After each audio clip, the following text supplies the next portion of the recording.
আসসালামু আলাইকুম। ইনশাআল্লাহ আশা করি সবাই ভালো আছেন। আলহামদুলিল্লাহ আমিও ভালো আছি। যে যেখান থেকে আমার ভিডিওটি দেখছেন সবাইকে অসংখ্য ধন্যবাদ ও সর্বতি ভালোবাসা রইল।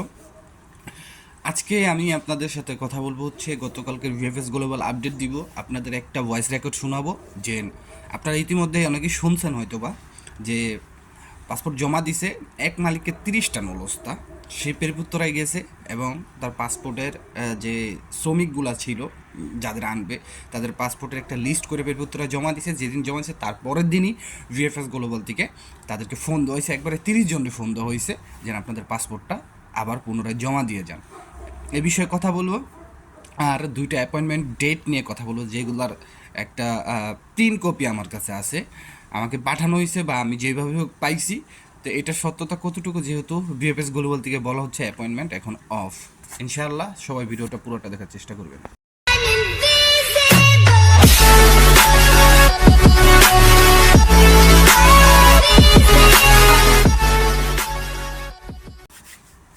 তো সব কিছুর জন্য আলহামদুলিল্লাহ।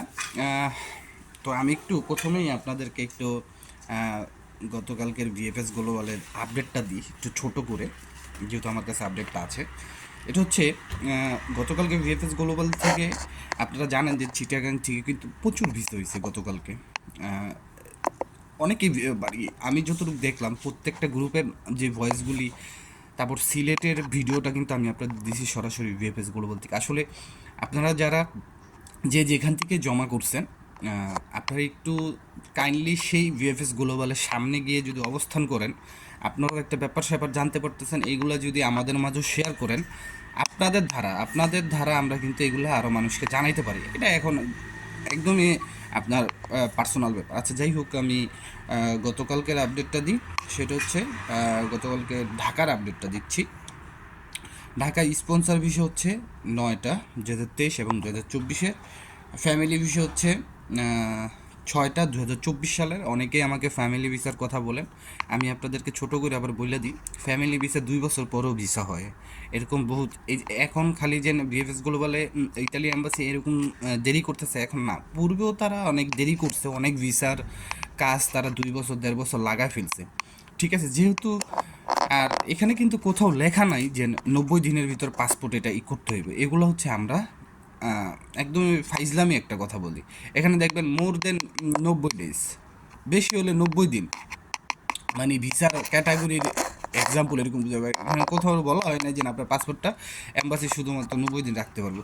অনেক ক্ষেত্রে এটা শোনা যায়, বাট আমি এটা বলি না, আমি আমি এটা জানিও না শিও। আচ্ছা, যাই হোক, ফ্যামিলি ভিসা পাইছে 6টা 2024 সালে, এগ্রিকালচার পাইছে 16টা 2023 এবং 2024 সালে। টুরিস্ট ভিসা একটাও নাই, উইথড্র এখন কেউই করে না। রিজেক্ট হয়েছে 157টা 2023 এবং 2024 সালের। স্টুডেন্ট ভিসা একটাও নাই, বিজনেস ভিসা 2টা আছে 2024 সালে। তো এই যে যে আপডেটটা দিলাম, এটা অবশ্যই আমি মনে করি আপনাদের জন্য উপকারী। তো আসলে এই আপডেটগুলো কিন্তু ভিএফএস গ্লোবালের কর্মকর্তারা দেয় না, যারা ওখানে থাকে তারা একটু মিলায় ঝিলে আপডেটটা দেয়। তো এই আপডেটের একটা বিষয় কি, আপনার পুরোপুরি 100% যদি আপনি আমাদের থেকে পেতে চান, সেটা কখনোই পাবেন না। আশা করি বুঝতে পারছেন। এখন আমি আপনাদেরকে অ্যাপয়েন্টমেন্টের বিষয়টা কথা বলি। আর রেকর্ডিং 30টা যে নলস্তা পাইছে, নলস্তার মেসেজ একসাথে আইছে, এটা আমি পিছনে দিতেছি। এখন আমি আপনাদেরকে অ্যাপয়েন্টমেন্টের কথাটা বলি। আপনারা দেখেন এখানে অ্যাপয়েন্টমেন্টের দুই সাইডে আমি দুইটা ডেটের দিছি, ফেব্রুয়ারি বা মার্চের এরকম হবে। তো এদের দাবি হচ্ছে যে এরা ইমেল করছিল, এদেরকে অ্যাপয়েন্টমেন্ট দেওয়া হচ্ছে। বাট আমি আসলে এটা 100% শিওর না যে এদেরকে অ্যাপয়েন্টমেন্ট দেওয়া হয়েছে কিনা। তবে আমি এটাও জানি না যে যারা মানে যেটা একটা ডিফারেন্স সিস্টেম আছে যে এল কিউ আর এল এন, এখন এদের এল এন এর নলস্তা কিনা সেটাও আমি জানি না। তবে ভিএফএস গ্লোবাল থেকে যেরকম আমি প্রথম কথা বলছিলাম, বা আপনারাও প্রথম আমি আপনাদেরকে ভিডিওতে দিয়েছিলাম, উজ্জ্বল ভাইয়ের একটা ভিডিওতে আপনারা দেখছেন যে ভিএফএস গ্লোবালের কর্মকর্তারা বলছে কিন্তু যে 4-5টা করে অ্যাপয়েন্টমেন্ট দেওয়া হচ্ছে। ঠিক আছে, এখন বাট এখন গতকালকে যেই এটা দেখলাম সেখানে বলা হচ্ছে এখন আপাতত বন্ধ আছে, যখন খুলবে তখন দেওয়া হবে। বাট এই জিনিসটার সাথে আমি একমত না। কিছুটা হইলেও অ্যাপয়েন্টমেন্ট দেওয়া হচ্ছে, তবে কারা পাচ্ছে আমি জানি না। আর এই যে যে দুইটা অ্যাপয়েন্টমেন্টের লিস্ট দেখতে পারলেন, এটা হয়তো বা আমার কাছে মনে হচ্ছে কোনোভাবে এডিটিং করা, বা এটা সত্যি 50-50 হতে পারে। এই বিষয়ে আসলে আমি আপনাদেরকে 100% কোনোভাবেই সাহায্য করতে পারবো না, এক্সট্রিমলি সরি। আর লাস্ট যে বিষয়টা কথা বলবো, একটু আপনারা একটা স্ক্রিন রেকর্ডিং দেখেন, তাহলে বুঝতে পারবেন। সবাই কেমন আছে? কি করছে যে একটা লোকের মাধ্যমে আমার পরিচিত, ওনারা এই অন্যান্য জেলা মিল্লা ওনারা 30টা নলস্তা দিয়েছে আর কি।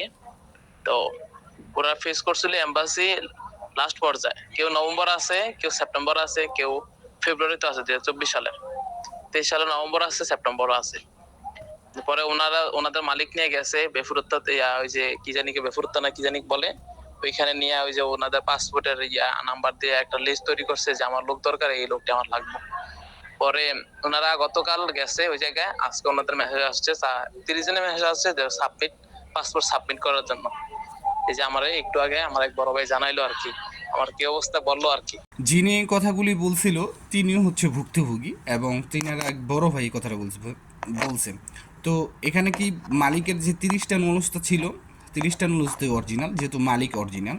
এখন আপনি এখানে বলতে পারেন ভাই মালিকের 30টা নুলস্তা কীভাবে, এরকম অনেক মনে করেন যে এখানে কোম্পানি আছে, এক লগে মনে করেন 100টা লোক চাকরি দেওয়ার ক্ষমতা রাখে ওই কোম্পানি। তো এখন ওই কোম্পানির উঠতেই পারে, বা এক মালিকের মনে করেন যে কোম্পানি আছে 10টা-12টা, সে করতেই পারে।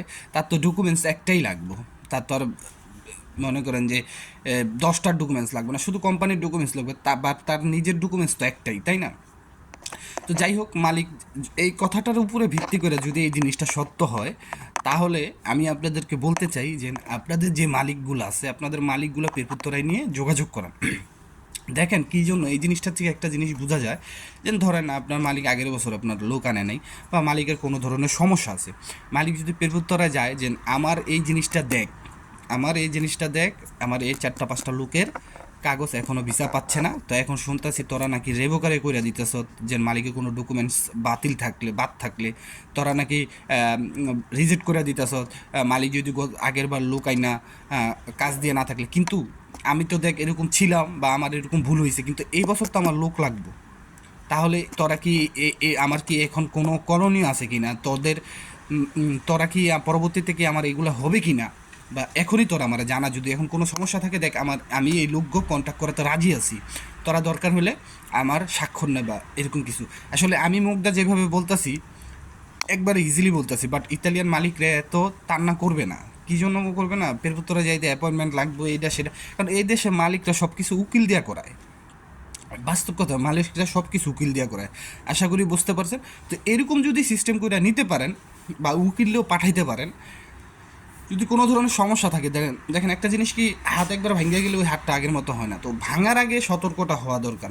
তো যান পেরপুত্তরায়, যদি মালিকরে না পাঠান উকিলে পাঠাইতে পারেন, পাঠান, যাদের একটু খোলাসা মানে বুঝতে পারতেছেন না কী হবে। তো আমি মনে করি যে না, আপনাদের জন্য ভালো কিছুই হবে।